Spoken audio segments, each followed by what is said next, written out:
नमस्कार दोस्तों, स्वागत है आपका हमारे चैनल फास्ट यूपी न्यूज में। आइए नजर डालते हैं उत्तर प्रदेश की आज की प्रमुख और बड़ी खबरों पर। वीडियो को अंत तक देखें और कमेंट में जरूर बताएं कि आप यूपी के किस जिले से देख रहे हैं। वीडियो पसंद आए तो लाइक करें और चैनल को सब्सक्राइब करना। प्रदेश सरकार ने होली के अवसर पर बड़ी सौगात देते हुए उज्ज्वला योजना से जुड़े 1,86,00,000 परिवारों के लिए 1,500 करोड़ रुपए जारी किए हैं। मुख्यमंत्री योगी आदित्यनाथ ने घोषणा की कि राज्य सरकार वर्ष में 2 बार होली और दीपावली पर मुफ्त गैस सिलेंडर रिफिल उपलब्ध करा रही है, ताकि आर्थिक रूप से कमजोर परिवारों पर अतिरिक्त बोझ न पड़े। इस योजना के तहत केंद्र सरकार प्रति रिफिल 335 रुपये की सब्सिडी सीधे लाभार्थियों के बैंक खाते में ट्रांसफर करती है, जबकि राज्य सरकार अतिरिक्त वित्तीय सहयोग देती है। सरकार का दावा है कि इससे रसोई खर्च में राहत मिलेगी और स्वच्छ ईंधन के उपयोग को बढ़ावा मिलेगा, जिससे महिलाओं के स्वास्थ्य और पर्यावरण दोनों को लाभ होगा। उत्तर प्रदेश में पंचायत चुनाव से ठीक पहले सरकार ने ग्रामीण विकास योजनाओं में पारदर्शिता लाने के लिए नियमों में सख्ती कर दी है। अब ब्लॉक प्रमुख, ग्राम प्रधान, बीडीसी सदस्य और रोजगार सेवकों के निकट संबंधी मनरेगा के तहत ठेके या सामग्री आपूर्ति का काम नहीं ले सकेंगे।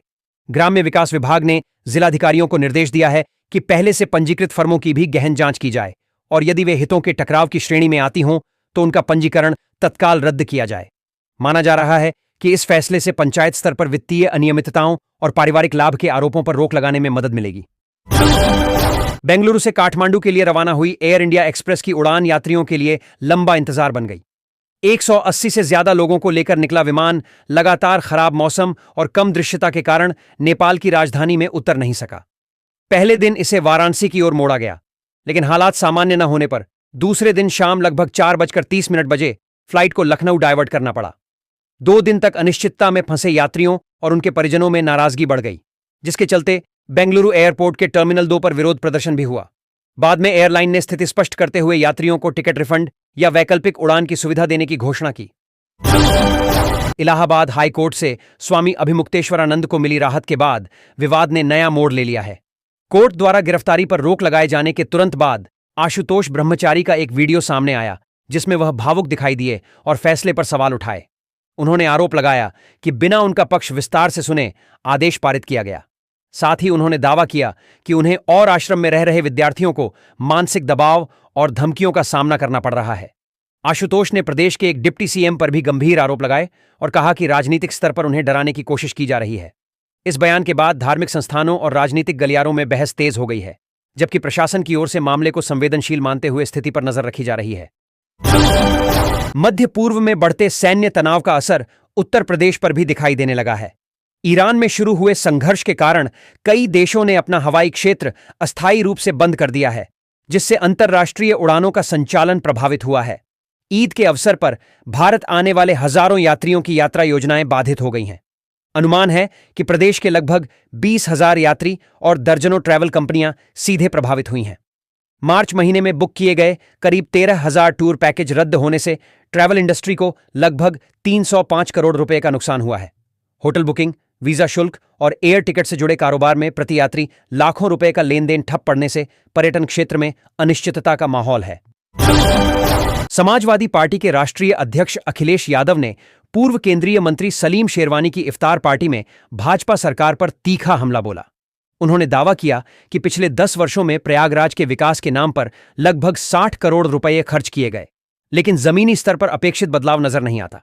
अखिलेश यादव ने आरोप लगाया कि भ्रष्टाचार के कारण बुनियादी समस्याएं जस की तस हैं और आज भी यमुना में सीधे नालों का पानी गिर रहा है।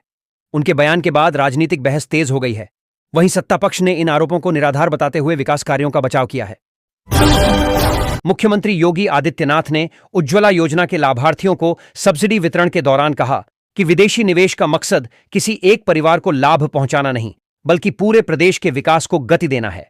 उन्होंने जर्मनी और जापान जैसे देशों से आ रहे निवेश का उल्लेख करते हुए कहा कि इससे औद्योगिक ढांचा मजबूत होगा और युवाओं को बड़े पैमाने पर रोजगार मिलेगा। मुख्यमंत्री ने पिछली सरकारों पर निशाना साधते हुए दावा किया कि वर्तमान सरकार पारदर्शिता, निवेश और जन कल्याण को प्राथमिकता देकर प्रदेश की तस्वीर बदलने के लिए प्रतिबद्ध है।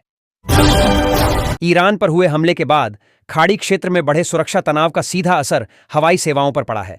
दुबई का एयरस्पेस एहतियातन बंद किए जाने से चौधरी चरण सिंह अंतर्राष्ट्रीय एयरपोर्ट से संचालित कई अंतर्राष्ट्रीय उड़ानें प्रभावित हुईं।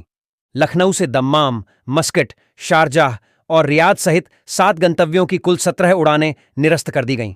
इंडिगो की फ्लाइट संख्या 6097 और 6093 समेत कई कनेक्टिंग उड़ानों को भी रद्द करना पड़ा, जिससे यात्रियों को भारी असुविधा हुई। एयरलाइंस ने यात्रियों को रिफंड या वैकल्पिक व्यवस्था का विकल्प देने की बात कही है, जबकि हालात सामान्य होने तक संचालन बहाल होने की प्रतीक्षा की जा रही है। लखनऊ के केडी सिंह बाबू स्टेडियम में आयोजित चौथी खेलो इंडिया महिला नेशनल रैंकिंग तीरंदाजी प्रतियोगिता के दौरान अर्जुन पुरस्कार विजेता शीतल देवी और महिला तीरंदाजी टीम ने मुख्यमंत्री योगी आदित्यनाथ से मुलाकात की। पेरिस पैरालंपिक में कांस्य पदक जीतने वाली और दुनिया की पहली बिना हाथों से तीरंदाजी करने वाली खिलाड़ी शीतल देवी की उपलब्धि की मुख्यमंत्री ने सराहना की। उन्होंने खिलाड़ियों का उत्साह बढ़ाते हुए कहा कि प्रदेश सरकार खेल प्रतिभाओं को अंतर्राष्ट्रीय मंच तक पहुंचाने के लिए हर संभव सहयोग देगी। इस अवसर पर खिलाड़ियों ने आगामी वैश्विक प्रतियोगिताओं में बेहतर प्रदर्शन का संकल्प भी दोहराया। मुरादाबाद में मोहम्मद असद हत्याकांड में पुलिस ने त्वरित कार्रवाई करते हुए जांच का दायरा बढ़ा दिया है। इस मामले में 6 लोगों को आरोपी बनाया गया है, जिनमें 5 नामजद और 1 अज्ञात शामिल है। मुख्य साजिशकर्ता बताए जा रहे जफर के दामाद फैजान और उसके सहयोगी आलमगीर को गिरफ्तार कर न्यायिक हिरासत में भेज दिया गया है।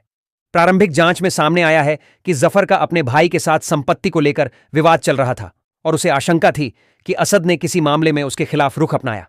पुलिस का यह भी कहना है कि घटना से कुछ दिन पहले परिवार को जम्मू कश्मीर भेजा गया था, जिससे पूर्व नियोजित साजिश की संभावना मजबूत होती है। शेष आरोपियों की गिरफ्तारी के लिए लगातार दबिश दी जा रही है और अधिकारियों का दावा है कि जल्द ही पूरे घटनाक्रम का विस्तृत खुलासा किया जाएगा। कानपुर में चर्चित लग्जरी कार मामले में बड़ा मोड़ आया है। करीब 12 करोड़ रुपए कीमत की लैम्बोर्गिनी, जो एक हादसे के बाद जब्त कर ली गई थी, उसे अदालत के आदेश पर 8 करोड़ रुपए से अधिक का बॉन्ड भरने के बाद 20 दिन में मालिक को वापस सौंप दिया गया। मामले की सुनवाई के दौरान 2 अदालतों के स्वयं को अलग करने के बाद अंततः सीजेएम कोर्ट ने रिलीज का आदेश पारित किया।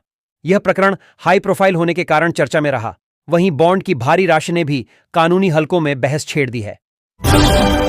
लखनऊ के इंदिरा गांधी प्रतिष्ठान में आयोजित ब्राह्मण प्रबुद्ध समागम उस समय विवादों में घिर गया जब निलंबित पीसीएस अधिकारी अलंकार अग्निहोत्री के भाषण को लेकर मंच पर हंगामा खड़ा हो गया।